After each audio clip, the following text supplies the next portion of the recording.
बोले कलमा पढ़ो। हमने आतंकियों को पालकर गलती की।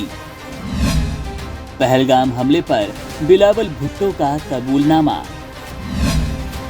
बिलावल ने कबूला पाकिस्तान का जुर्म। पाकिस्तान के भीतर आतंकवाद को लेकर हाल ही में कई अहम बयानों ने देश की नीतियों और उसकी विश्वसनीयता पर गंभीर सवाल खड़े किए। पाकिस्तान के रक्षा मंत्री ख्वाजा आसिफ और पूर्व विदेश मंत्री बिलावल भुट्टो जरदारी ने सार्वजनिक रूप से ये स्वीकार किया कि देश ने अतीत में आतंकवादी संगठनों को पनाह और समर्थन दिया।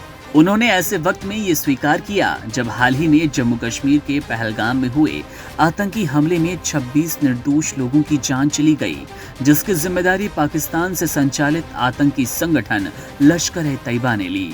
रक्षा मंत्री ख्वाजा आसिफ ने स्काई न्यूज को दिए इंटरव्यू में कहा, पाकिस्तान ने 3 दशकों तक अमेरिका और पश्चिमी देशों के लिए गंदा काम किया, जिसका खामियाजा अब वो भुगत रहा है।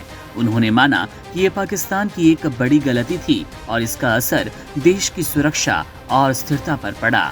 इन बयानों की पुष्टि करते हुए बिलावल भुट्टो ने पाकिस्तान के अतीत को स्वीकार किया और इसे एक खुला राज बताया। स्काई न्यूज से बातचीत में उन्होंने कहा कि पाकिस्तान में आतंकवादियों को पनाह दी गई और उसी आतंकवाद का शिकार उनकी मां बेनजीर भुट्टो हुई। उन्होंने कहा, पाकिस्तान का अतीत रहा जिसमें चरमपंथ को बढ़ावा मिला। हम इससे गुजरे हैं, सबक सीखा और अब सुधार की दिशा में काम किया। अब ये इतिहास है और हम इसमें शामिल नहीं।